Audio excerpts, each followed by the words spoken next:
Did you guys hear that?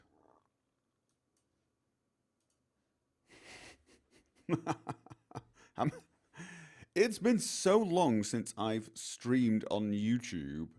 Well, since the last Patron stream, I have no idea if anything's working. It's a totally different setup, you see.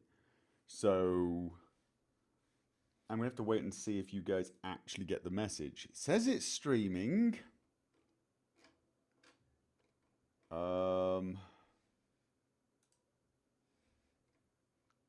Someone said blim blim. That's actually a good sign. We didn't hear any jingles, but you hear me. Do you hear me? There's so few people. Is it that big a delay? Is the delay for YouTube actually bigger than the delay for Twitch? Oh my god. All right, okay, yes, oh my god, there is a massive delay. That's a huge delay. Wow. Okay. Now, there were some frame drops early on because I'm still rendering a video and I don't want to stop it because it's only about 11 or 12 minutes away from finishing rendering and these things take hours. I thought it'd be finished before the stream, but it's not quite finished. But since as we're only streaming a single image, it shouldn't actually make any difference if it drops a few frames and goes down to like 55 frames a second. So, hopefully. How big's the delay? It's pretty big actually.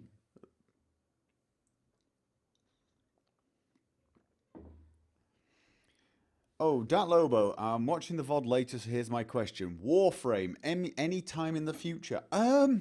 Maybe. Let's just say Warframe's one of those things that one day I'm sure I will go back to. But there's a long list of things. I actually do have... Yes, heard it and you...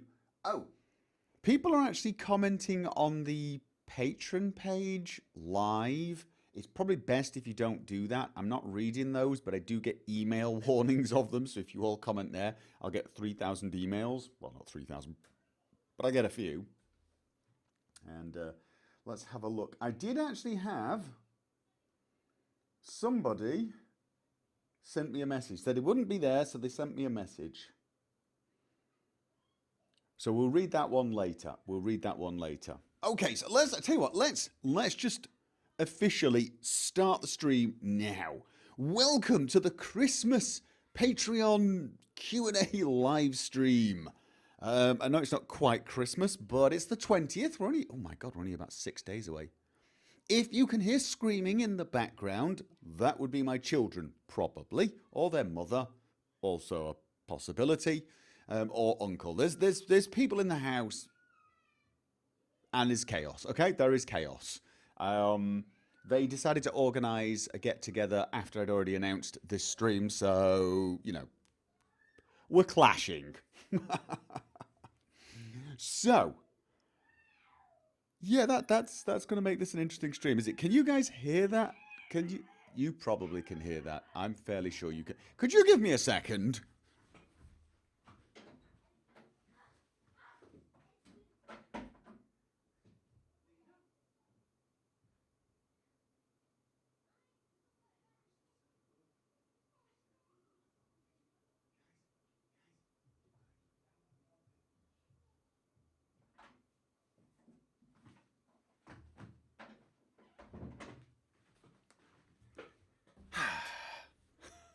Okay.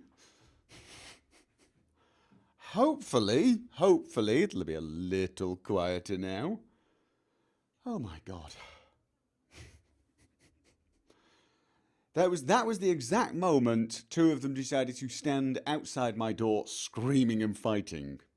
Typical. Oh dear. Okay. Where were we? Yes, right. So, this is a Q&A. You can ask me pretty much anything to do with the channel, and I will try to answer it. We've already had one question. That question was, will I play Warframe in the future? And the answer is I may, but I can't promise it, and I can't promise when. I probably won't stream it. Warframe became a game that I enjoyed just playing for giggles, just going on and, you know, doing stuff, farming for the Warframes themselves. But at the moment, I'm playing quite a bit of Overwatch and doing something similar. So that's kind of my go-to game to switch off at the moment. For live streaming, of course, we've got Borderlands 2 for the near future. So I'd say it's a maybe. Let's have a look at... There was a question. Somebody said it was going to be a little difficult to be there, so I wondered if they could ask a question. Here we go. Question. I can tell from your playthroughs that you enjoy exploring. Just from the point of view of world environment design, what would make you happiest in the next Elder Scrolls game? That's actually a pretty good question. I'm going to say something controversial probably, but I really liked Skyrim's land. I liked the land because it had a lot of height. That's something I really do enjoy in games like that. When you have a feeling of height. It's one of the things I didn't really like too much in Fallout New Vegas was that literal sandbox we all crack jokes about. The fact that it was basically a pit, a square of sand, flat and boring pretty much. I know there were some small hills, but let's face it, it was just a flat sandbox. I like worlds, no matter how big or small they are, to have terrain. Perhaps that's because I've lived in Norway too long and they have terrain here. It really is. You know, when we go to Denmark, which is flat, it feels odd. It feels very, very weird to have no terrain. So I'm hoping for something that has height, whether that's tall trees or mountains and valleys. I don't know. So we'll have to see. I quite liked Morrowind. Morrowind had that kind of terrain. So did Oblivion, to be honest. But Skyrim just seemed to excel at it. I also think it's one of the best ways of hiding distant terrain as well. Because let's face it, no game does distant terrain very well. And the less of it you see, the better. So you'd say Skyrim piqued your interest, somebody said. Oh my God, that was awful. That was truly, truly horrible. Dear, oh dear. Oh, I'm going to check the thing. What have we got? Can I actually see how many people are watching? I don't actually know. I'm not very good at this. Info and settings, does it tell me? We've been live for 12 minutes. No, I got really no idea what is going on my own stream, which is probably a very, very bad sign. It's probably also not a huge surprise. I never considered height was a factor. Well, it is. If you think about Skyrim, think about it. Because of the hills, most places have very little horizon for you to look at. So you've always got some slope near you. And that actually really does help hide the distant terrain. But it also makes things very interesting. It makes things feel more organic. It's one of the things you'll notice in new games versus, say, old games. Go back and play something like Morrowind. And it isn't just about big height. Go and play Morrowind and move around cities. And even Oblivion, you'll find all the paths feel very, very flat. Whereas you go in Skyrim, the roads feel like they've got a bit of curve to them, like they're basically, you know, slightly round so that water flows off them. And it feels a lot more real. Depth in everything really does help. 28 people according to the phone. Excellent. If only we could climb those mountains without a horse. Well, you can climb many of them. Dear, oh dear. You'd like more variability than Skyrim. Well, it's tough to do that though, isn't it? It is tough to do that. For example, if they pick elsewhere, there is quite a lot of variety there, but it is going to be jungle and desert. There's not going to be much else, and I actually think Skyrim had more variety than did Cyrodiil. Cyrodiil was more or less same all the way. The more north you got, it got a little bit different. I mean, Bruma and that sort of place was a little different. But you compare something like Winterhold, you compare that city with Riften. There's a massive difference. Compare Windhelm to Markarth. No, there's not just a massive weather difference, there is a massive architectural difference, but there's also a massive landscape difference. The area around Markarth is really quite different to, say, Riften, and everywhere is different to the area around Winterhold. So I actually think there was quite a lot of variety in Skyrim. Obviously, all of it was terrain that could exist in a Nordic country. You weren't going to find jungles, you weren't going to find deserts. But again, if you go to, say, somewhere like Elsewhere, you're not going to find snowy peaks. It's more or less a limitation of the fact that most of these games occur in a single country. You're going to look into why your Enderell game is going so dark on Devour. I've tried. I've got no idea why. Even one of the devs doesn't know. They thought if I reinstalled the game, it would fix it, but I've done that 2 or 3 times now, and it doesn't fix it. In fact, after the last update, I broke some other things, which has caused me some problems. I lost a couple of hours work today, actually. I lost most of an episode. I'm going to have to either find some way of recovering the video because of the way everything went bad. I don't think I can.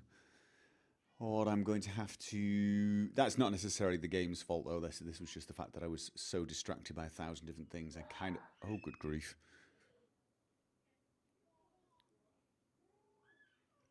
So yes, I'm looking into why it's going so dark on Devour, but I suspect it's either my graphics card or some setting that is just not quite right for my graphics card, and it could take ages to figure out. So, not totally sure. Have you considered modding Enderall to properly have Bill and Harold named in-game? No, not really. I'm trying to avoid modding Enderall too much. It's already one hell of a mod, and it does stress the system. I do crash Enderall relatively frequently, once every 2 or 3 hours, so I don't want to push it too much. Question, Morrowind, Oblivion, Mass Effect 1, 2, 3. Morrowind Oblivion, no. I'm waiting for Skywind and Skyblivion. We think Skyblivion's going to be next year. Skywind, we're not sure, but I'm not going to do a playthrough of the other games if those are coming out. If they were not coming out, I might actually have done one. Mass Effect 1, 2, and 3, love to, never going to get the time. I think we just know that now. I've got a backlog of games I want to play. I really have. I've got a massive amount. We've got Mass Effect Andromeda coming out, and I want to play that. Will I get a chance to do a Let's Play of Mass Effect 1, 2, and 3? I can't imagine it happening at the moment. I've still got Fallout 4 to finish.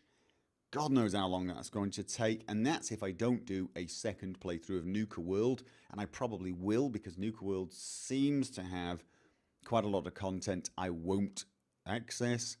I've got Fallout New Vegas to finish off. I have The Witcher 3 DLC, so there's such a massive amount of stuff for me to finish off already, and I'd like to do some other smaller games in the meantime. Mass Effect is just yet another enormous game, and whilst I'd love to play it again, and I would love to do a Let's Play of it, it's going to be as big a deal as Fallout 4 or The Witcher. It's going to be another one of those major things that's part of the channel for maybe 2 years, if I do all the DLC as well. And I've decided that I should only ever have one of those on at a time, because currently I've had Fallout 4 and Witcher 3 pretty much dominating my channel now, and I think I'd like to avoid that. Even Skyrim didn't have the same domination those games had, because of course Skyrim I'd already played several times. So, you know, it's Skyrim I could do in chapters and take massive breaks, but Fallout 4 was such an enormous game. The first chapter was 108 episodes. And of course, I do have a sort of need to play through the whole thing. Because here's the thing. Think about this, Fallout 4, I still haven't seen half of the Commonwealth. I've not been to Vault 81, I've not been to the combat zone, I've not met several NPCs that people keep saying, oh God, when are you going to meet such and such a thing, such and such a follower? I've not done Fallout 4, which is almost a crime considering. So, and yes, as someone else pointed out, I sort of need to do Nuka World from the other perspective, and Barry promise it will happen, not now or in the near future, but someday. What? Mass Effect. I can't promise it. I just can't. I'd like to, but I can't promise it. I want to play Bioshock 1 and 2 and the third one. I've still not played it. Someone gifted me it, and I've still not played it. I've not played so many games I really want to play. It's this thing of a lot of these games I'm just going to have to play for myself in my own free time because I'll never be able to get to do a Let's Play of them.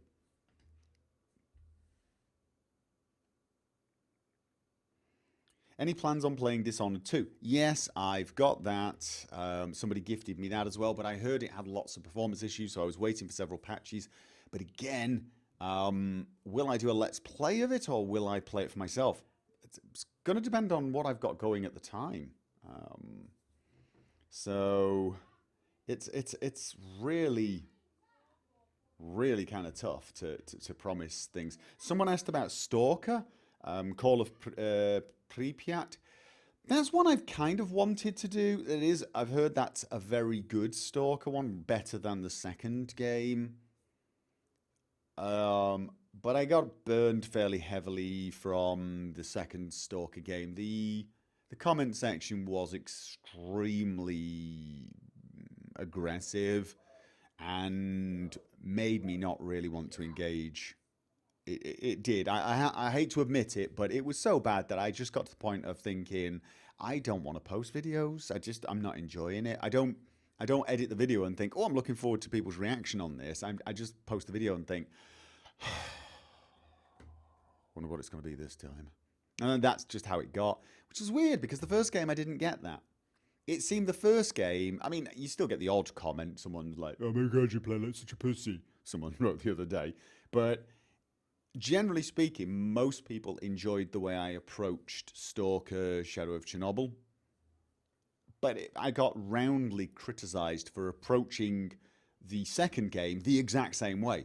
I approached the second game the exact same way, with the exact same mentality that I approached the first game, and got criticized for it, which seems a little confusing to me. So,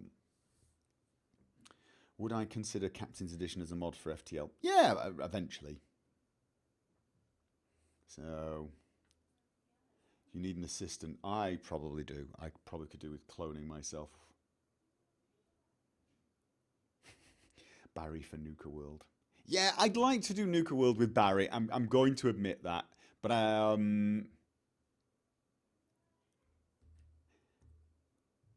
okay, I'll tell you what. I wasn't sure. I wasn't going to tell this. I was going to leave this as a surprise, but it could be a Christmas surprise. I've got Barry's save on PC, so I can actually do it. It's not actually the same save, but it's almost identical. Here's the thing. The Barry playthrough had an almost identical build to a test character I ran. A test character I ran on PC, who was a heavy luck build. I was testing out VATS playthrough, and I basically did not much except the main quest. And it wasn't too far off the Barry save, to be honest. I think I was going to side with the Brotherhood at the time, but what I did was I loaded it up at an earlier state and basically took it through the process of getting to the Institute, and then I followed Barry's progression, including the friendship with MacReady, and finished him to the exact same point. So in actual fact, and Barry's save is now there. The Barry save is reconstructed on PC with perhaps one or two tiny minor differences, but not much actually. Everything looks pretty much identical, which of course, because I don't really want to play on the Xbox again. I really don't. I'd like to play on PC if I'm going to replay Nuka World, but this allows me to do it. This allows me to actually replay on Nuka World with Barry. Barry the Beast. So, yeah, Barry for Overboss, make Nuka World great again. So that may happen, but it's not a top priority. It's not a top priority at the moment. Priority at the moment is finish Nuka World with Frank and also finish the rest of Fallout 4 with Frank. I've got Vault-Tec DLC to try with Frank. I've got the rest of the Commonwealth to I basically want to finish Frank to the point where he's done everything in the Commonwealth and can do nothing but settlement building. And then I'm probably going to keep settlement building going for ages. But it'll be one of those once a week kind of things, maybe. I'll just do some settlement building, or I'll do, every month I'll do 4 or 5 hours of settlement building and I'll just post some videos. That I want to do. I want to get that done because, considering my channel, me having never visited Vault 81 or the Combat Zone is pretty bad. The other priority for me is the Witcher DLC. I'm seriously jonesing for The Witcher back in my life. I cannot tell you how much. It was great to have a break. It was great to have a break. I've been playing The Witcher non-stop from Witcher 1 all the way to the end of Witcher 3 for what was it, 2 years? Solid. Probably the longest unbroken stream of one franchise I've played, actually. And I did need a break, but I've had the break and I'm jonesing to get back. But I kind of want to wait until I finished Enderall. I think it's good to have one fantasy, one post-apocalyptic type thing going on at a time. That's what I was thinking. Merch progress. Okay, we'll deal with that in a second. We'll deal with that in a second. Any more collaborations? Nothing planned at the moment. Well, no, that's not true. Several people have asked me for collaborations. I've said I'd do them. Oh God, I've got to record something before. I've got about 4 hours to record something for someone tonight, and I've got to ship it to them. I've got to ship it. Once we're finished here, I've got to go off and record something. It's not a long thing, but I have to do it. But there are some other collaborations I've been asked about, and yes, so yes. There will be other collaborations, but they're not going to be a common thing. Am I going to use more mods for settlement building once you get to the point where it's all you're doing with Frank? Oh yeah, you're very probably. But you've got to remember that so much DLC's come out since I've really done a lot of settlement building. Then a lot of the settlement building is completely and utterly new to me. Once I go back to it, I've not done realistically much settlement building, well, not any settlement building, since the stuff I did in Far Harbor, and I didn't discover half of the stuff that was available to me. So that I will use mods, but I've got a lot of other stuff to learn about as well. Does anyone know how long Enderall is? I have no idea, actually. I have no idea. I'm about 2 weeks in ahead of you guys. I'm trying to get far enough ahead that I can post videos over Christmas. Obviously, as you can imagine, with 3 kids here, I'm not going to get any recording done over the Christmas week at all. So I'm trying to get a little ahead. Will I be doing New Vegas Bounties 3? That's my plan. If I take a break after Nuka World, and I might, then it will be Jack New Vegas Bounties. Although I don't know. I'm torn between getting Fallout 4 finished and going back to Fallout New Vegas. I'm torn between the two. I really am. It's a tough one, that is. So we'll have to see. But yes, I will be going back to New Vegas. I will be doing Fallout New Vegas, New Vegas Bounties 3, and there's several other mods I want to do as well over the next few years. New Vegas is probably going to be a part of my channel longer than Fallout 4. If that may not come as a big surprise, actually. I suspect Fallout 4 I'll finish with Frank I'll maybe do the Barry play through for Nuka World. And honestly, I've still not done a Minutemen playthrough or a Brotherhood playthrough. I mean, that's the other thing. I've not done them. I might do those off recording just quickly so I know what the hell goes on in them. Or I might not. I might actually hold off from doing it and then maybe do another playthrough in Fallout 4 in 3 or 4 years' time and use a lot of mods or something. Who knows? That might be something worth coming back to. But I suspect Fallout 4 will sort of peter away. I'll do some settlement building and I'll still be playing Fallout New Vegas. So what game will be your next short series? I don't know, but I really want to get some horror games into the mix. I know I've been saying that for a while, but it's just not easy. There's so many things going on. I think most of you realize how many things I've got going on at once. It's pretty hard to inject another Let's Play into the middle of a schedule that is essentially 6 videos a week Let's Play. I could add one extra video and then it's every single solitary day. That's not once a week is not much. So it's a tough one. What I was hoping to do was to do some short Let's Plays and do them in bursts. Release 2 or 3 videos on a Monday when I don't normally post videos, so that there could be like a Monday thing and it'd be just a splurge of videos, 3 or 4 of them. And if it was a 12 episode Let's Play, then you'd get 3 weeks worth. I have got a couple of horror games lined up. I'm really hoping to get one done sooner, but I'm not going to say which or promise if I can. It's all going to depend on a lot of factors. But yes, I've got a load of things. Here's the other thing. I would like to do some virtual reality playthroughs as well. I've got a few like murder mysteries in virtual reality, and I am curious, once I get a microphone that'll strap to my chest, how they'll work as Let's Plays. As a bit of an experiment, I might do a short Let's Play in VR, and we can see how it is. And, you know, is it fun for me? And is it fun for you as viewers? Institute playthrough. Done that. Done an Institute playthrough. Barry. Do I still have a post box? I do have a post box. I should probably put my post box up on the details page. I will do that. I'm just worried I'm going to get sent some really, really, you know, weird stuff. But I will. I've got a post box. I do have a post box. What would you do if GOG asked you to start streaming on their Twitch channel? I'd probably say yes, for a giggle. Why not?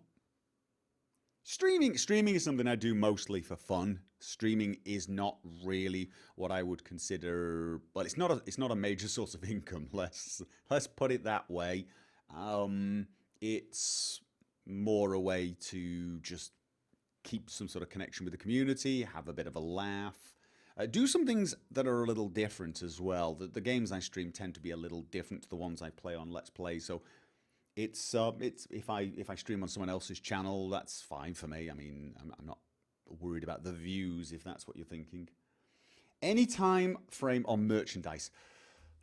I've got loads of things I keep meaning to send off and look at. I really do. I've got a lot of things I've meant to do. I got the GOG thing sorted, but it's all I can tell you is it's Christmas. It's just I'm really trying to get enough videos to release over the Christmas break. That's all I'm concentrating on at the moment. I'm really just trying my best to make sure. I'm not going to have things like mod vaults and that sort of thing because I am trying to work on my own mod, but I'm also trying to get far enough ahead that I can cover all the way up to New Year and still have a couple of videos. There'll be Fallout 4 videos, but a couple of videos come the beginning of January, just in case there's a ill kid or something like that, because I always like to have a week's buffer. Well, obviously for Christmas, I need to extend that quite a lot. So there's been that, but you also have to remember, I've got 3 kids, and Christmas time is like hell. It's one of them just had a birthday, so we had a birthday party on Saturday and on Sunday last week. They've all got Christmas presents to buy, so we've had to go off and buy Christmas presents. But one thing you don't realise until you've become a parent Christmas is just about going off and seeing shows. Each one of them has got an end of school event you have to go to one evening, and they all do gymnastics, and so I have to go and see an event for each one of them. Two of them go to dance classes, one of them goes to flute classes at school, and we have to go and see the band do it. And then the block we live in has a tree opening ceremony one evening, and we all have to go. We don't have to, but you know, the kids love it. We go down there, and there's Santa Claus, and it's like that. It's every bloody day. It drives you nuts. It drives you nuts. You know, I mean, Christmas is nowhere near as commercial here as it is in a lot of countries, but it dominates. There's just so many different things if you've got kids. You know, you go to school, they have this thing called Ox, which is like after school. So because they finish school at say 2:30 or 3 o'clock, and you don't want them coming home and disturbing you because I'm still working, they go to this after school thing for an hour where they basically just play and go in the gym and blah blah blah. They have a show for that as well. So it's not even just one show at school. Oh God. Hello, Abdullah. You have a Merry Christmas too. What have you brought as presents for your kids? Okay. Shh, don't tell them. Well, my 9-year-old, she just got a telephone for her birthday. Believe it or not, she's been complaining because all her friends have had them for a couple of years. Like 9 apparently is really old for someone who's not got a telephone. Who knew? But for Christmas, we're just getting her things like rollerblades. But my son, because we've got an Xbox and I got 2 controllers, but I got 3 kids, we want a 3rd controller. So what we actually did is I bought a blue one for him. It's blue. It's also Bluetooth, so we can actually connect it to any Bluetooth device, including laptops and things. But it's a blue Xbox controller of his own, because he's the one kid who just loves the Xbox. Now that I'm not using it to test, well, I'd still use it to test mods, but I could do that very, very easily over there. He loves this driving game, and he's got a blue Xbox controller that's all his, and that means we've now got 3 controllers, and they can all play, but he's got his own. He's gonna love that.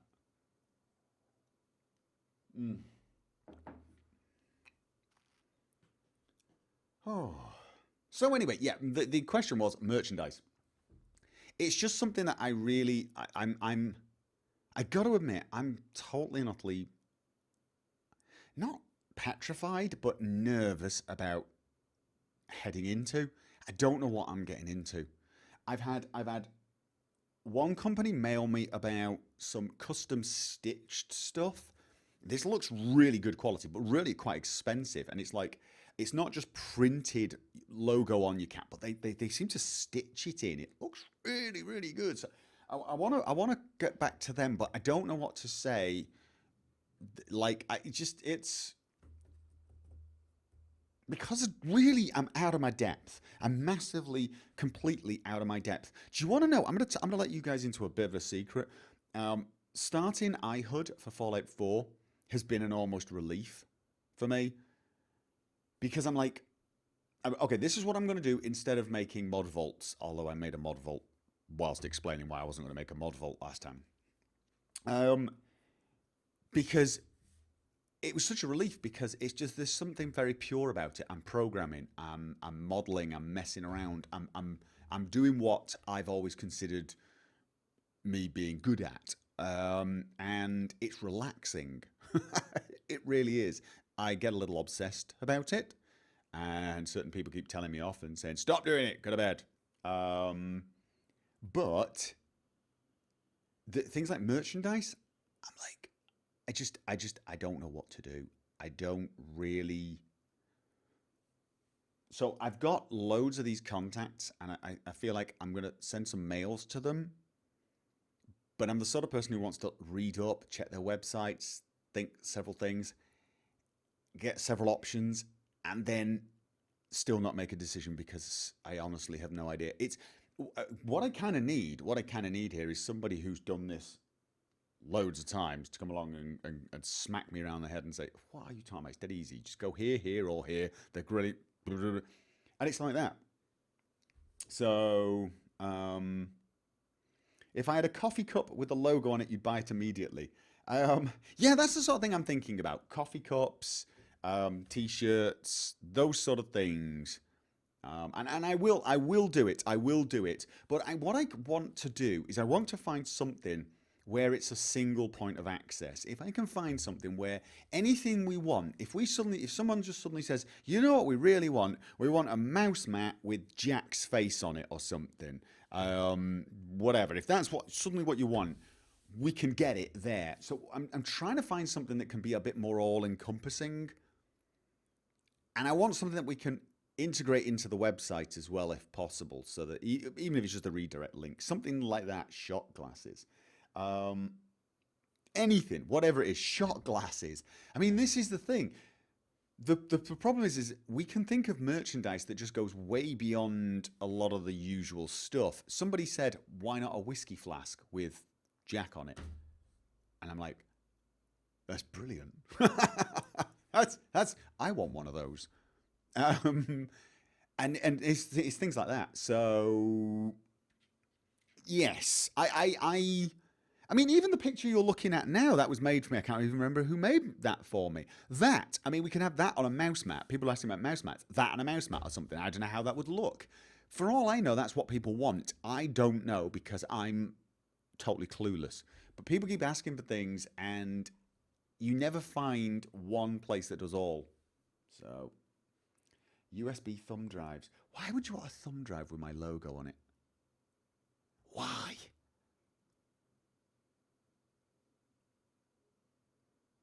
With shipping costs, even cheap things won't be cheap. I'd go for higher quality first. Well, that's an option as well. As I said, I did get this one company who I'm going to take another look at them, and I am going to answer an email because they sent me a reminder saying, did you get our email? I get quite a few of those, usually because I get hundreds and thousands of emails in my business box, and I just quickly okay, those are for merchandise, stick them in a folder, I'll check them later. I don't even know why I pretend I'll check them later. I do try, but it's just but one of them did catch my eye, and when they sent me a reminder not so long ago, it caught my eye again, and it's just really, I really want to contact them because it did look really interesting stuff.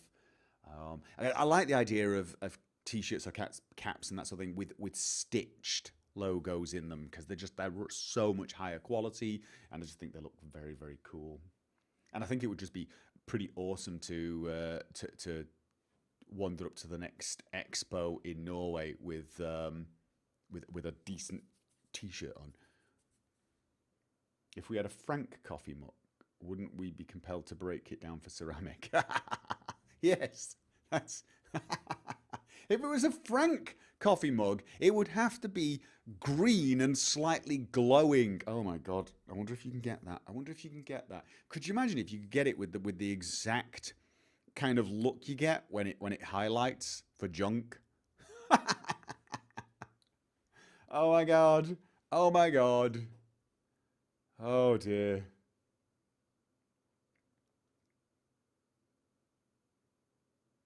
What might run into copyright infringement? Yeah, I have talked about the possibility of t-shirts with things like I don't need a personality, I have a shotgun. I can't help but feel that's a terrible message to put out in the world. Which unfortunately goes for about 90% of the things I say in my Let's Plays.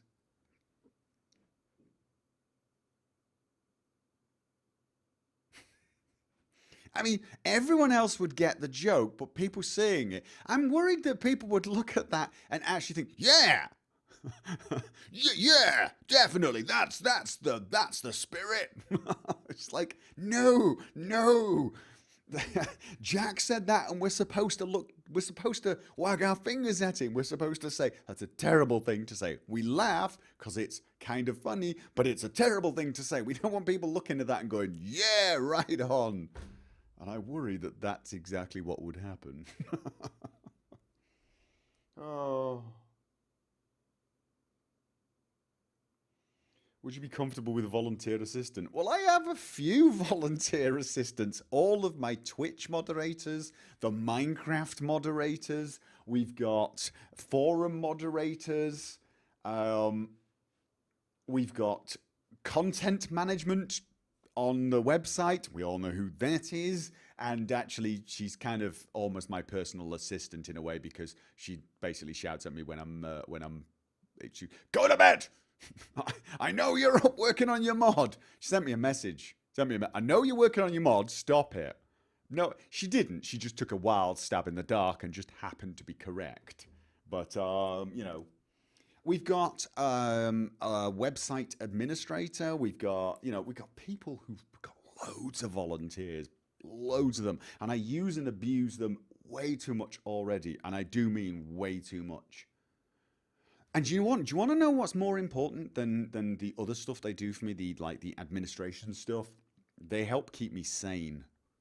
They do. The times when I'll read a comment and I just want to bury my head in a keyboard. These are the guys I talk to, and they'll almost like my therapy. They're almost my therapy.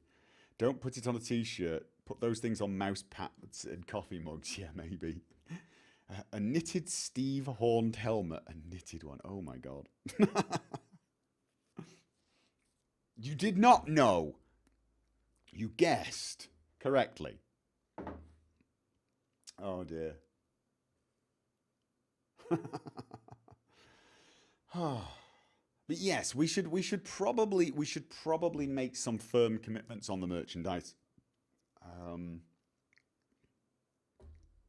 I think January is actually a fairly good time to do that sort of thing, because January is a real low time on YouTube. It's a massive low time. It's not that people don't watch videos, but I mean, it's famous for being a period when YouTube is pretty much, you just don't earn any money from YouTube during January. It's so bad, the advertising, because nobody wants to advertise. And so it's a kind of a notorious period for, if you're going to relax a little bit, maybe do one or two less videos, which I never do. I always end up releasing just as many. But if you're going to, that's the month to damn well do it. So maybe that's what I should do. So just say, right, before the end of January, make sure I've sent out at least 4 or 5, questionnaires to these companies and got the ball rolling. Because once the ball gets rolling, I think I'm pretty good at going with it. It's starting. I think it's like that with a lot of things, isn't it? It's just getting started that's the problem.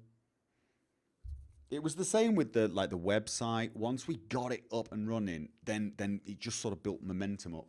So where's Jazago? Yeah, that's also an option. That's very much an in joke though, isn't it? Which I suppose is kind of what you want. You almost want t-shirts that will help people identify themselves as fellow minions. Jack's whiskey with real gunpowder. Yeah.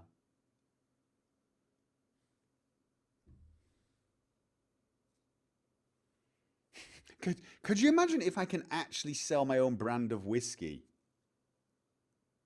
Can I do that? Do you think? That would be weird, wouldn't it? Oh dear. Average age of viewers. I would suggest the average age of my viewers is reasonably old, especially on this stream. This is the Patreon stream, so we're probably looking at people, a little more mature, he says. I'm just guessing, to be honest. I think my audience is relatively, well, not old. Definitely not old, actually. I mean, if you look at the demographics, I'm going to go and do that now. I'm going to go and do that now. Do you know how to make whiskey? Technically, yes. And I know the basic concept. Would I be able to do it? No. It's like many things. Understanding the basic concept. It's like the internal combustion engine. I get the concept. Could I build one? No. Let's have a look. Demographics. Right, the demographics for my channel are predominantly the people are between 18 and 44 years old. To give you some sort of idea, I mean, my young audience is fairly small, about 2.5% below 18. The 18 to 24-year-olds, not my major demographic either. My major demographic is 25 to 34. 25 to 34. 35 to 44, it's reasonably healthy actually. Not as big as the younger generations, but still quite a few people closer to my age. And the same is true in 45 to 54. The biggest, I know, problem, disappointment, I suppose, for me is the fact that, let's have a, oh, here's an interesting little thing, isn't it? If I break it down by gender, whenever I look at any of these, oh no, wait a minute, 26% female. Oh no, actually, I was going to say the female percentage is not that high. It's not that bad, actually. If you look at it by watch time, about 10% of my watch time, 11% actually, is for the ladies and about 90% for the gents. But I think if you actually look at views, it's slightly less for the ladies, which means the ladies actually watch for longer. Bigger attention spans.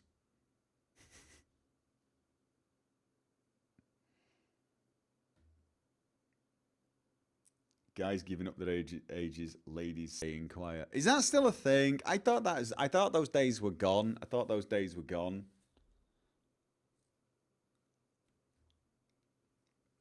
I am over 60. Do I have to unsubscribe? No, I've as I said, I've actually got a fairly active demographic of that age group, believe it or not. I think higher than quite a lot of people. As a percentage, people over the age of 60 do not make up a large percentage of the YouTube viewership, but I think for my channel, it's actually higher than average, which is not that big a surprise considering. How about aliens? Not sure there's actually an option to check that when you sign up for YouTube. What's the left right-handed breakdown? It doesn't give me that detail either, I'm afraid. So, okay, do we have any actual questions beyond... it seems merchandise was the thing everyone was interested in. So, well, what have we covered? We've covered the sort of games I'm probably going to play in the near future and the next year are probably mostly the same games. Here's the thing, right? The biggest question for me at the moment are modding videos, because Fallout 4 seems to have lost some momentum with regards modding videos. Not modding exactly. It's weird. As I said, I'm getting a new vibe. I want to create immersive HUD, but I also want to mess around a little bit with the power armor heads-up display as well. I really just... it's mostly out of curiosity to see if I can do it.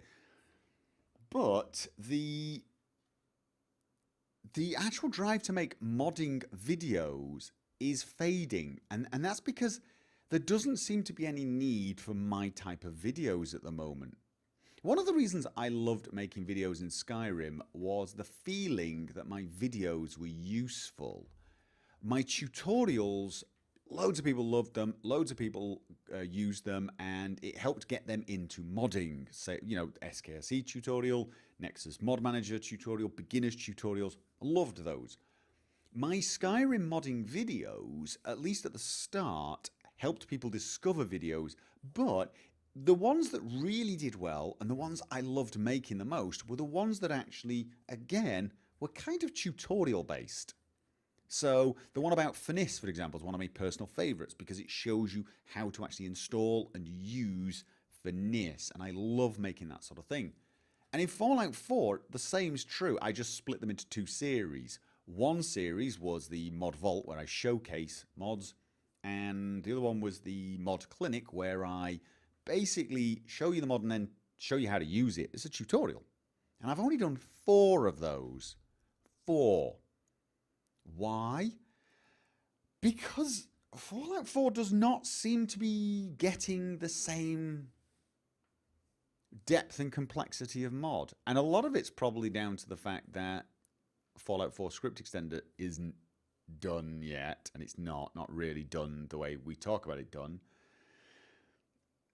But I think a lot of it's just down to Fallout 4 not keeping people engaged the way Fallout New Vegas did and Fallout 3 did. I mean, Fallout 3 still got engagement. Although at the moment, I think most people play Fallout 3 via Tales of Two Wasteland. So Fallout 4, mod showcasing at the moment, it's a hit and miss thing for me. I think what I'm going to do is do mod showcases for Fallout 4 when I find something that makes me laugh and giggle. So, the one I did with Vertibird Jump, Get Out of My Way, and the cool shotgun. I love doing that one because absolutely every single one of the mods in that video tickled me pink, so to speak. The only one that wasn't a real grabber was the shutters one, and I just kind of liked that. Then that was, even that one, as I said, it wasn't a massive grabber of a mod, but I just looked at it and thought, I like that. I like that. And so just added that one as well. But it was the other 3 that I just absolutely loved. I loved Vertibird Jump. I loved pushing people out of the way, and that shotgun was gorgeous. So when I find mods like that, I just want to cover them. I'll probably make a video. Same's true in Skyrim Special Edition. My original thoughts for the Skyrim Special Edition mod talk were just chat about the mods I was going to cover. Just chat about them.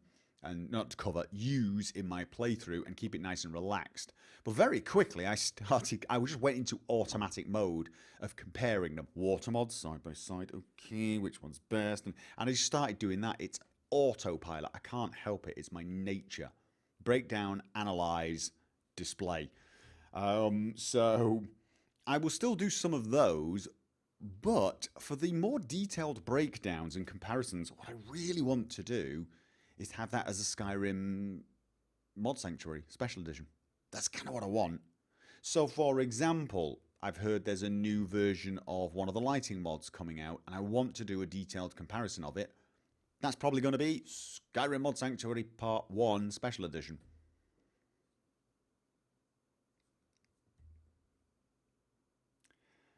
So basically at the moment, modding videos are, I would say, somewhat random. I'm going to do a Fallout 4 one week, a Skyrim one the next week, and then the week after that, I might not even do one. I'm only going to do videos, mod videos, if something really grabs me. I'm not going to go out and say, okay, well, I've got to make a video this week. I'm going to pick the 5 best.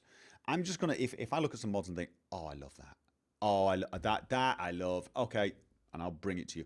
Otherwise, for the near future, I will probably be playing around with mods myself, seeing what I can make, seeing what I can learn. One of the reasons I want to redo the Power Armor heads-up display is it gives me an excuse to learn the how to make Flash components, something I've always wanted to do. I actually program ActionScript, done quite a lot of ActionScript programming, but I was always on the back end programming for that, not on the front end. So the actual making of the visual elements is kind of new, and I've got several ideas I'd love to implement, and I would love to have the knowledge to do that. So I'm going to focus on that, I think. And I will try and make regular mod dev blogs. Turn comments off for Stalker. So that. Honestly, I'd say at the moment the Let's Plays are sorted. The mod videos are the things that are in flux. Would I make tutorials that are not mod based, such as editing programs? And maybe, I suppose, maybe. I'm not totally, but I'm not really an expert at that, or I'm not really. I don't know whether that's my area of expertise. So Will the current iHUD work with the new framework, or are they incompatible? Which new framework? Are you meaning HUD framework? No, it will require HUD framework. The new iHUD will require HUD framework. I'm trying to build it with HUD framework in its entirety and do as little as possible with F4SE if it ever gets that functionality, because F4SE may never even get that. But even if it does, I'd rather use HUD framework, because HUD framework theoretically will work on the Xbox One. There may be one or two things I need F4SE for, and obviously that will be PC specific. So, do I believe F4SE will be released full blown? Honestly, I don't know. Eventually, maybe. I don't know. Here's the thing. They seem to make what the community pokes them to make. And by community, I actually mean the mod authors. Right now, they're pretty much doing Skyrim SE. Why? Because they've got a lot of demand. There are so many mods waiting for them. There's so much demand for Skyrim SE's script extender that it's pushing them, and they are working damned hard. You might say maybe once they finish that, they'll have learned quite a few things and be able to put it back into F4 SE. The problem is I don't necessarily think so, because they use different versions of the Papyrus engine, and I mean, maybe they will. I don't know, but I don't think it's going to push it along as much as we might all hope. And I think once Skyrim Special Edition has its script extender, they might need a break, because they have been working themselves silly for this. So I don't know. I don't want to speak for them, because whilst I do get quite a lot of information from them, their general response when I ask them is, how long do you think this will be? Their response is normally, it'll be done when it's done, please don't ask. And it's more a matter of, we don't want to give you a number and then miss that number, and then everyone blames us. And I totally understand that. So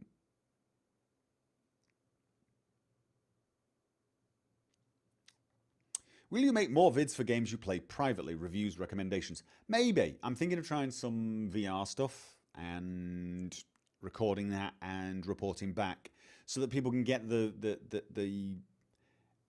view of what virtual reality is like for somebody like me, just the average gamer. And on this, in things like VR and stuff like that, I'm just some casual average gamer, and how it is for me and what I would use it for, and whether I would use it for fun.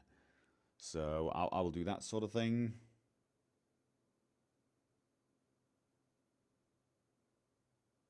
What else have we got? Will I do meets and greets with fans? I don't know. I don't know.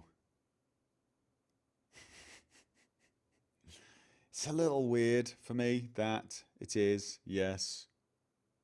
Not gonna lie.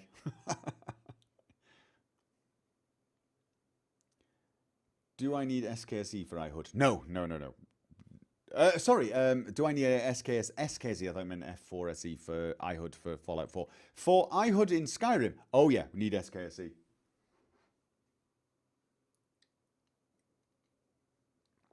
Do I see VR videos as being a new market for me? No, it's just a. I think the VR vlog, as I'm calling it, the VR log, that's just going to be an on-off thing. Every now and again, people will just see how it's progressing and get some feel for the VR experience, so that they've got a better idea if they decide they want to try it out. I'll probably do some kind of my opinion on VR once I've tried a few more of the touch games. Any horror games to look out for? Yes, several. I've got a few actually already bought, a few even downloaded. I am going to try and get some played. And of course, Outlast 2 is coming, and as soon as Outlast 2 comes, I will be playing that. What do I think of Scandinavian Christmas food in comparison to England's? It's fine. Have you enjoyed Fallout 1 and 2? I did a long time ago, though. Have you heard of Fallout 1.5 Resurrection? No, I've not. I'm going to Google it. Fallout 1.5 Resurrection. Okay. What? It's Czechoslovakian? No, it's a mod. It's a mod? It's a mod. I'm going to go to the wiki page. Is a mod for Fallout 2, developed by 4 fans from the Czech Republic. Okay, so it's a mod. Completely new story and locations. So it's actually the Fallout 2 interface, but a totally new story. Okay, that is interesting. That is very interesting. Yeah, now people ask me, have asked me before things like, would you do a Fallout 1 and 2 Let's Play? And the answer is, yeah, if I had time.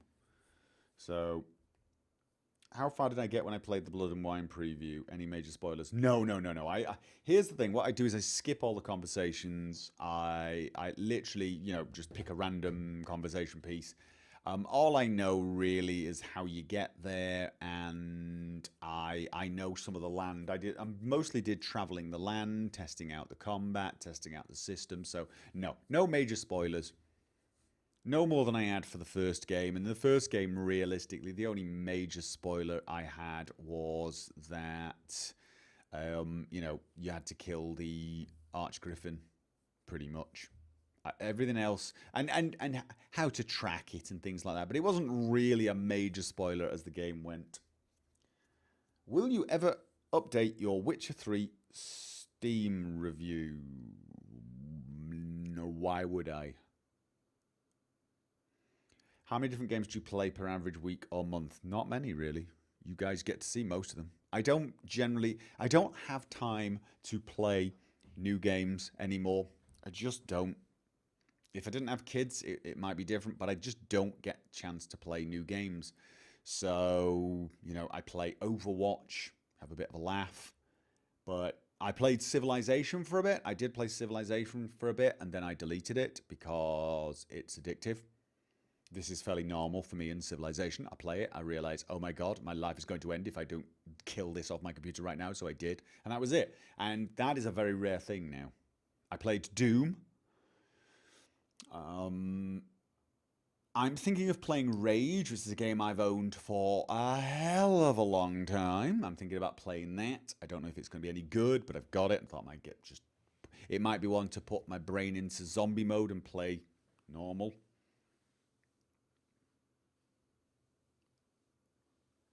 Minecraft finished. No.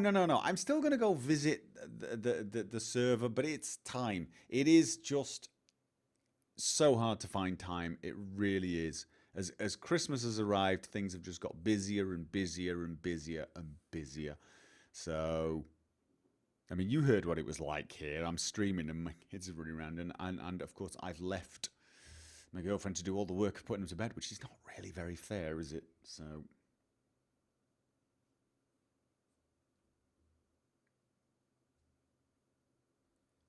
The review is still about playing the preview build for a few hours. Oh, is it? How? Oh, I should update. Oh, the Steam review. Oh, right. Will I update my Steam review? Yeah. I'll try and remember to do that. I will try and remember to do that. The problem is, wait a minute. Does it even let you review a game you don't own on Steam? Does it allow you to do that? It wasn't a review, was it? Wasn't it a curator? Didn't I do it as a curator?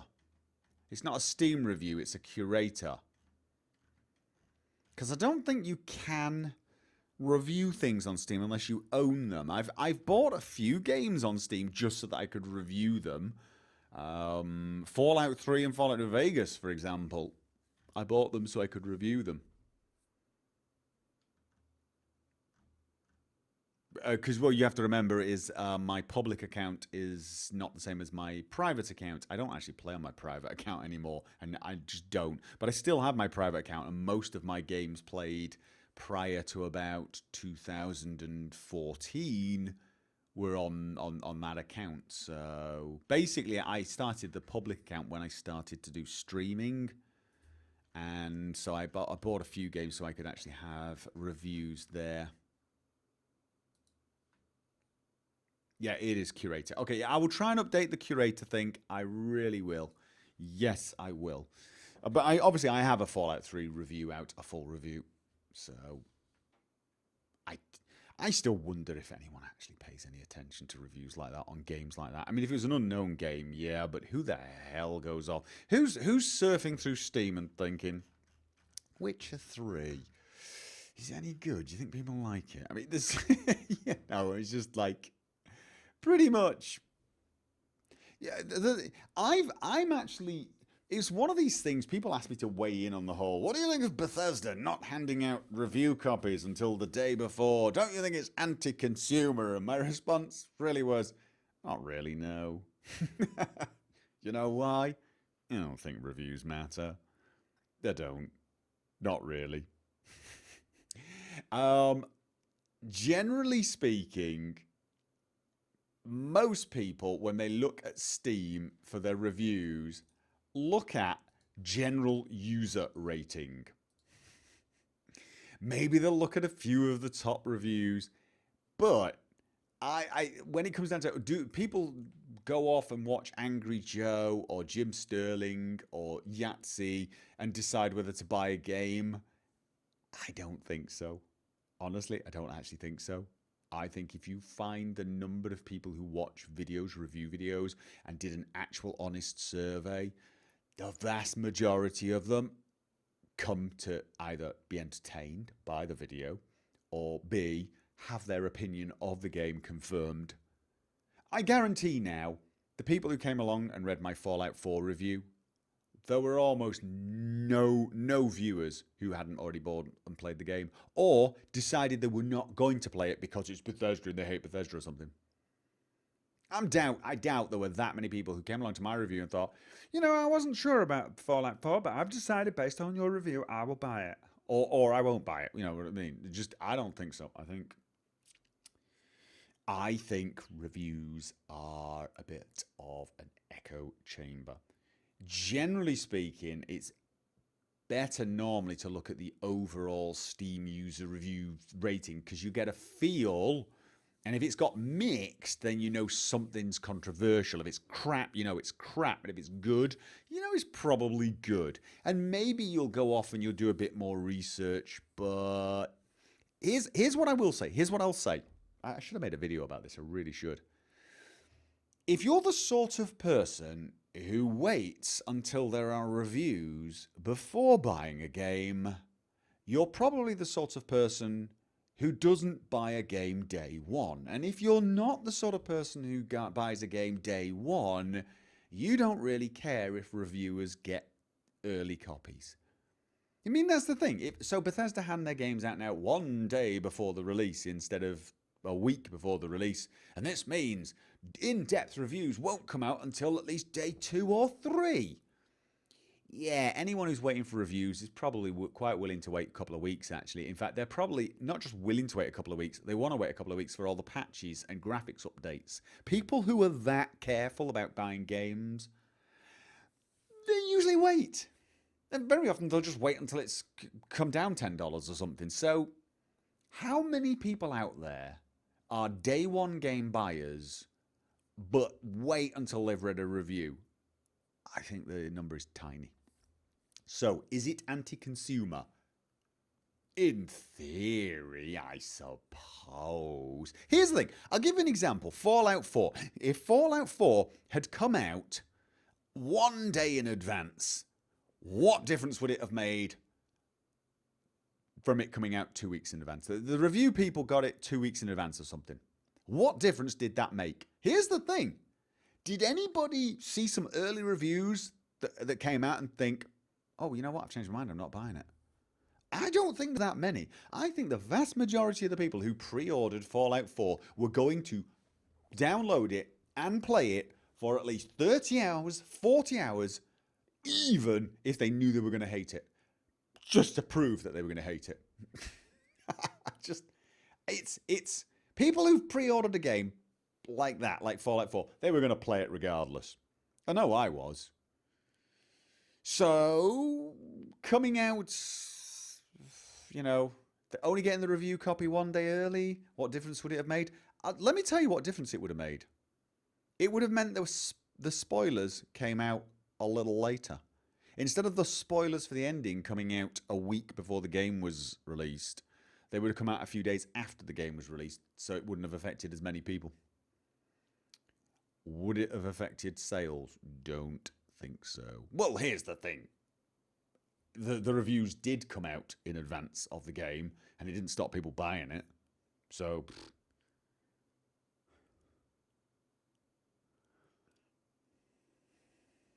I disagree, Gopher. I sometimes want to buy a game, but it's so bloody expensive by Croatian standard that I have to wait for the review. But don't want to wait to play the game or get spoilers. Well, all right, Vatroslav, I understand you want to wait for a review, but you don't want to wait to play the game. But if you are that careful, if you are the sort of person who really does want to wait for a review, you'll probably wait a couple of days. You'll probably do it. So you're kind of the exception. You really are not the common, the common denominator. So is this thing going to work against you? It might to some degree. It means you're going to have to wait a couple of days, which sucks. I do get that. That does suck. But sort of grand scheme of the thing, if you're the sort of person who's willing to wait for that review, a few days wait is probably not going to affect you too much. For everyone else, it's not going to affect them in the slightest because, like I said, they're not waiting for reviews. There are some games where people will wait for the reviews, but I generally think those are the sort of games people are not buying day one. I mean, for example, Batman Arkham Asylum or whatever it was, Arkham Knight. A lot of people bought the game in advance before there were any reviews out and then sent it back. A lot of other people just hung around and waited to see what the response was going to be and then decided whether they were going to buy it. The answer was no. I think it was more down to the people not buying it and the people deciding to return it. Well, that was because they tried it and it sucked. But the people not buying it was because of the overwhelming user negativity. So I think overall what I'm saying is, I think this is a two-pronged thing. No, actually it's a one-pronged thing. What I'm saying is reviews are relatively not an issue in gaming. As in professional reviews. Reviews from people like Jim Sterling and especially people like me. People like me. I mean, honestly, I watch Jim Sterling, I watch Yahtzee, I watch Angry Joe, and I don't watch them to find out if I'm going to buy a game. I watch them because they're bloody hilarious. I watch them because they make great videos. It's that's why. I don't watch them for reviews, which is weird, isn't it?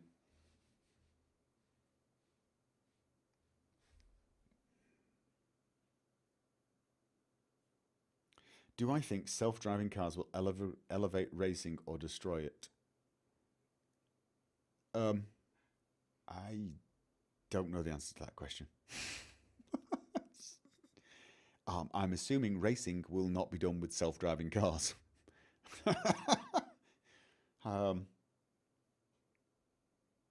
Although I suppose, hey, which car drives itself best? I suppose. I don't know.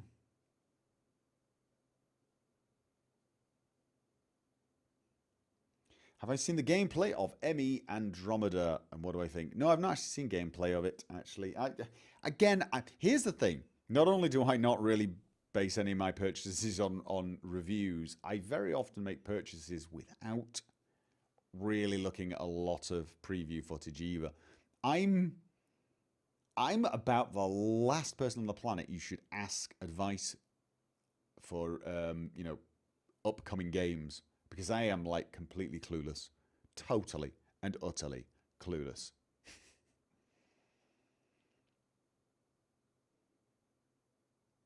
I watch LPs and then decide to buy or not. There you go. I mean, it's funny, isn't it? You probably get a better idea about a game by watching someone stream it or watch a bit of a Let's Play or just waiting for the mass of opinions.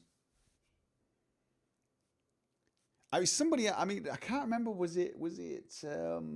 Total Biscuit who pointed out that Mad Max got it got hammered by a lot of reviewers, but the general reception of the players was positive. Like, people just loved playing it, but reviewers loved to complain about it. And then you get things like Fallout 4, where the reviewers generally were very positive about it, but the population were complaining about it. I think sometimes reviewers look at games in a very, very different way that actual players do, and developers, to be honest.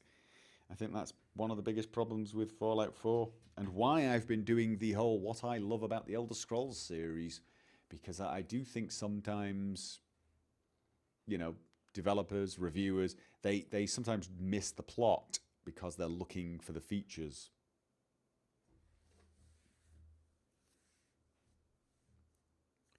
Gopher, have you come to any solutions with respect to YouTube comments and spoilers for the next new game? Yes. Don't read them. Yeah. That is literally it. Will we get a heavily modded 60 FPS Elder Scrolls Arena playthrough? Let's go with no. What an odd question. Will we get a 120 frames a second Tetris playthrough? Okay.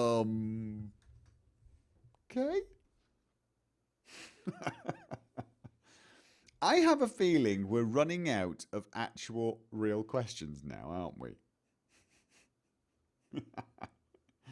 Oh dear. Do we have any? It's such a delay on the chat. It is such a delay on the chat. It's amazing. You know, one thing, seeing as there doesn't seem to be a lot of questions, one thing we might do next time is, instead of running a live stream Q&A, run a kind of, well, like a stream through Discord. Apparently we can even do desktop showings sometime next year. They'll actually allow me to stream to Discord. So people on the Patron Discord channel I can stream to them. But I think we can make patron-only voice chat channels where only I can talk, and we can do something very similar to this, but without the need to stream. The only problem then, of course, is I'd have to record it and upload it to YouTube afterwards. But it would mean we get an awful lot faster reply and response on the chat. Do I miss having random shovel comments on your videos? I hadn't noticed that they'd stopped. Actually, yeah, there've not been as many, that's for sure, but I still see a few of them. You missed the beginning. What's the plans for Skyrim SE? That's a good question. My plans for Skyrim SE at the moment are don't know. I think I'm going to do another playthrough of Skyrim. I think I'm going to do a Thief playthrough, I think. Obviously Skyrim Special Edition. I've got to wait until SKSE 64 is out and all the mods I need are out for it. I need to have finished Enderall, and I think I need to have finished The Witcher DLC, I think. So we're talking quite a while away, probably. But yeah, my plans for Skyrim SE are a playthrough. I'm probably going to do a few tutorial videos once it gets to a stage where, well, essentially what I'm going to do is I'm going to do a SKSE 64 video, and I'm wondering if what I should do is a new Beginner's Guide to Modding Skyrim Special Edition, updated for the mods that I think are more appropriate. No, it's going to be SKSE 64.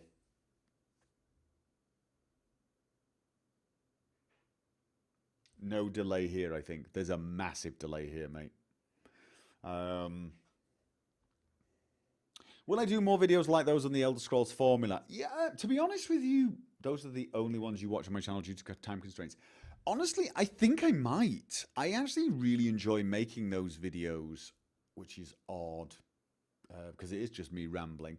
I've already got the plan for the Fallout 4 discussion, and and how it sticks and how it does not stick to the Elder Scrolls formula. And I'm planning to do a what I would like to see in Elder Scrolls 6 with respect to that. So there's going to be 2 more videos in that series, but there are a load of other Ramble videos I'd like to do. There's one video I'm really giving some thought to doing, and that is a video marked called Immersion, Why I Hate It. Or more importantly, immersive, why I hate that word. Because it keeps coming up in all the videos, especially when I just did Immersive HUD, and a lot of the comments were, I think the original Power Armor HUD is more immersive. And I'm like,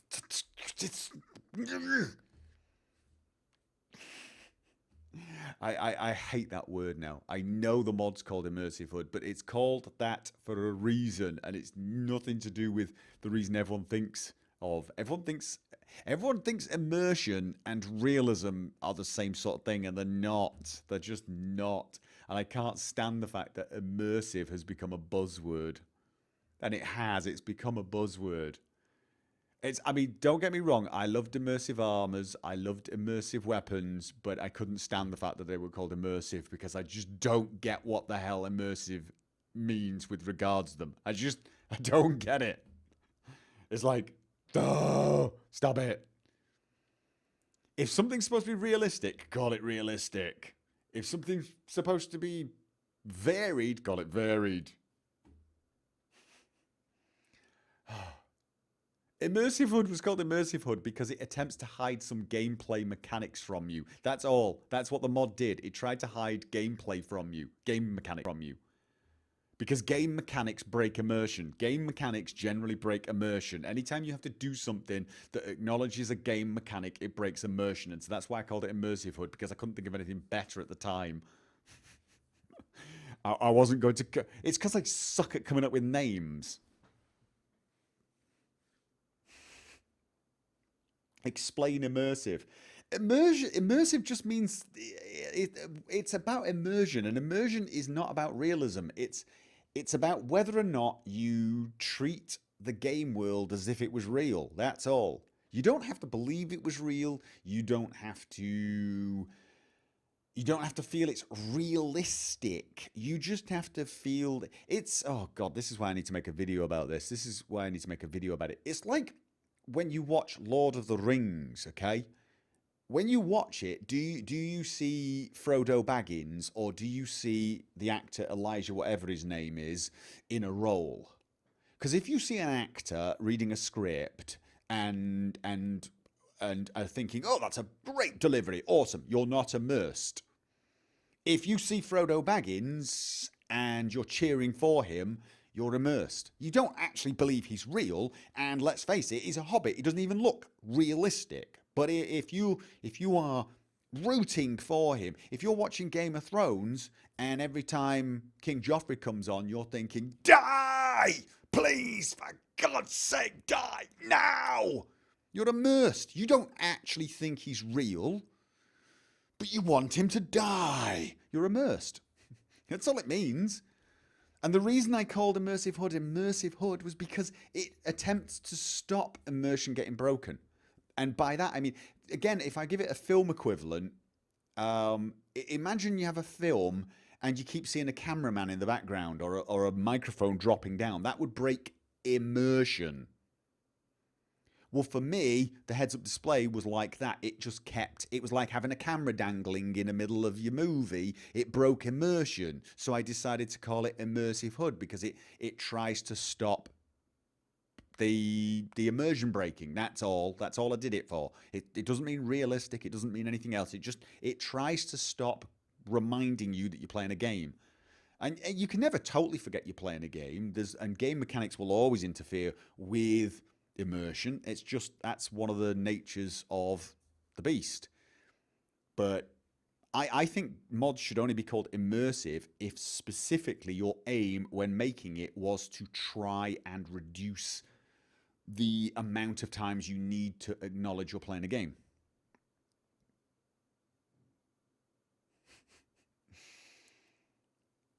So that's so I get this quite a lot.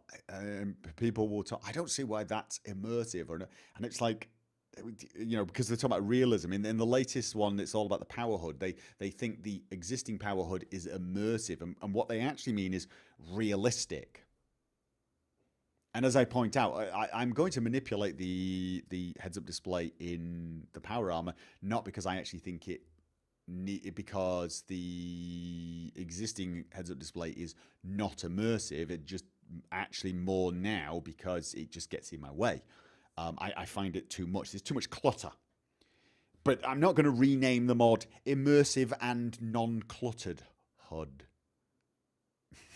Because, I've got enough problems with naming it as it is. Besides, the Power Armor heads-up display is not realistic either. It's horribly unrealistic. I mean, if you want to be pedantic, it's completely unrealistic. It looks like you're in a cockpit. It does not look like you're wearing a helmet. I mean, the totally unmodded Power Armor helmet heads-up display, it's completely and utterly ridiculous. Anybody who thinks that's realistic has never put a helmet on their head.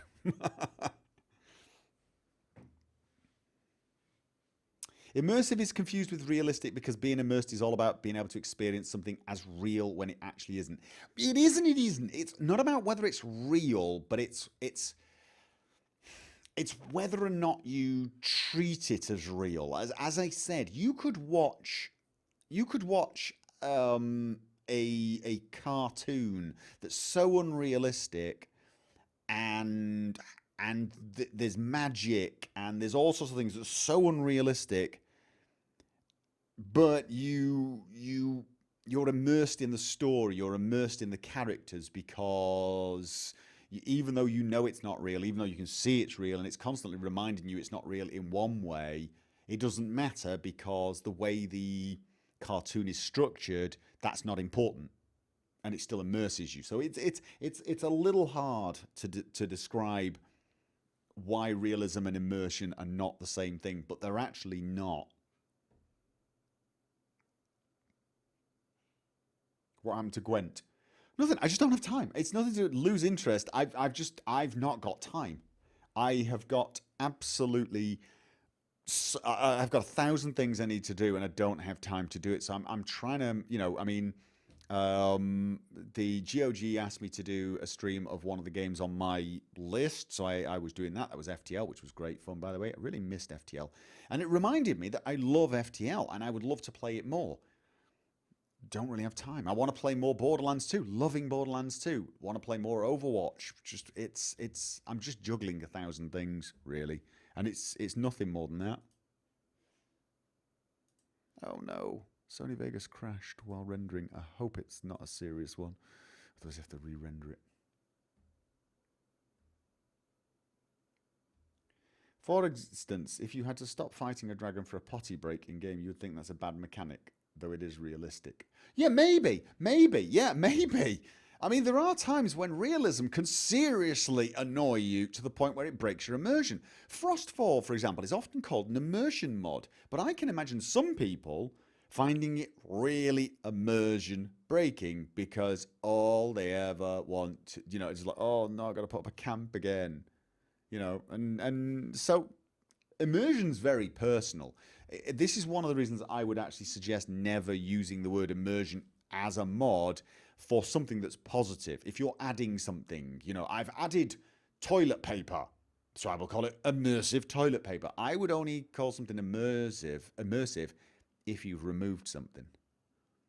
If you've removed something that is self-evidently breaking immersion, something that, and there's so many things. There are so many things that can break immersion that you literally cannot have the perfect immersive experience. It doesn't matter. You could be in VR, but there's a menu, isn't there?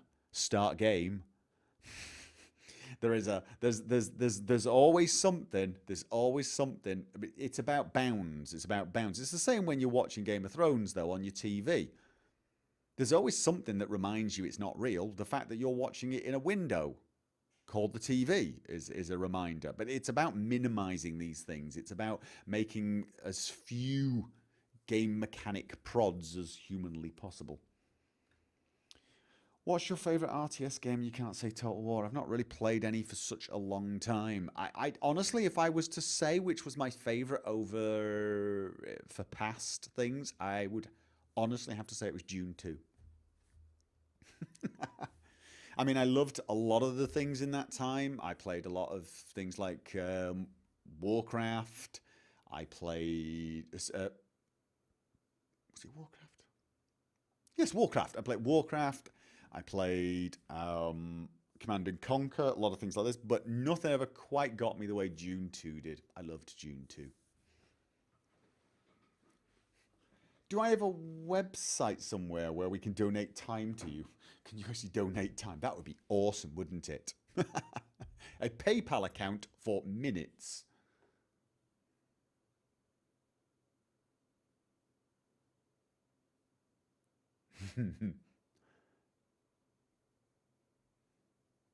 Go for immersive immersion rant. Do you want to know the thing that probably gets under my skin the most about the word immersive? Is everybody associates it with me.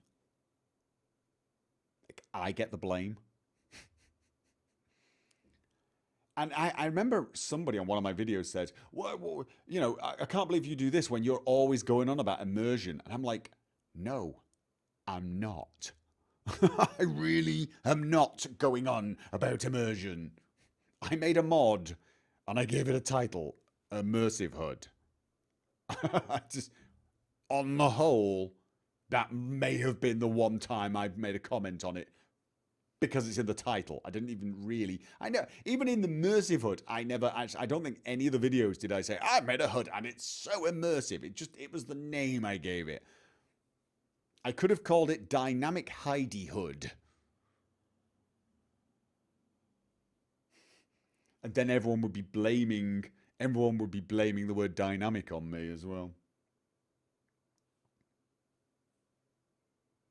What are my thoughts on Far Harbor and Nuka World? Will I do a video about it? I might actually. I have mixed thoughts on Nuka World, but Far Harbor is generally very positive.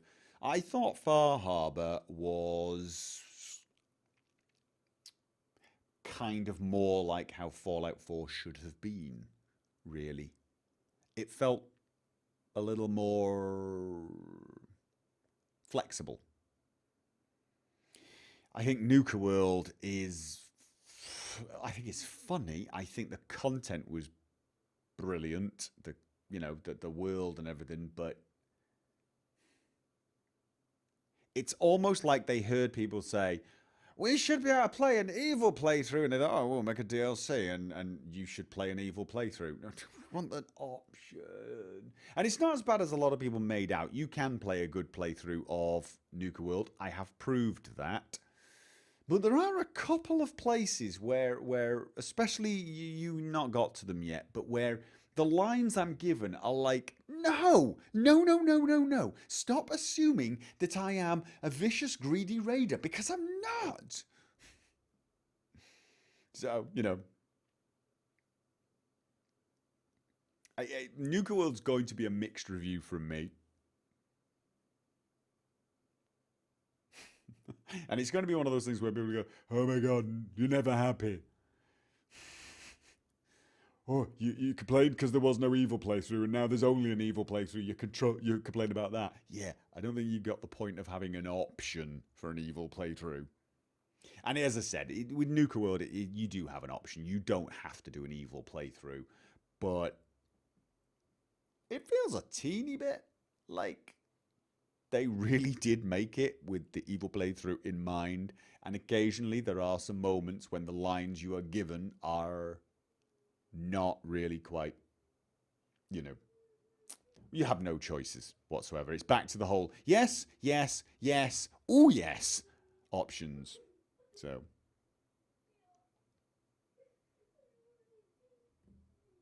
but I think this is more for a video, isn't it? Now, when we're asking questions like this, I think things like this are more for videos. I think I'm going to end the stream now, actually. We've been going for an hour and a half, and I think my son just woke up from a nightmare. I can hear some crying, and that normally means he does have nightmares every now and again.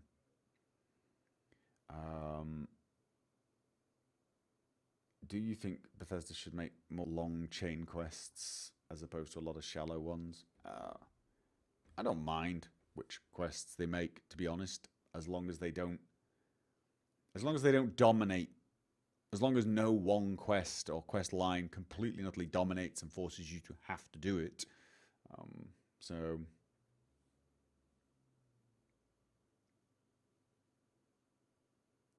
right, okay, yeah. Hoodie McHoodface. Yes, that's what we should have called Immersive Hood. I shall rename the mod.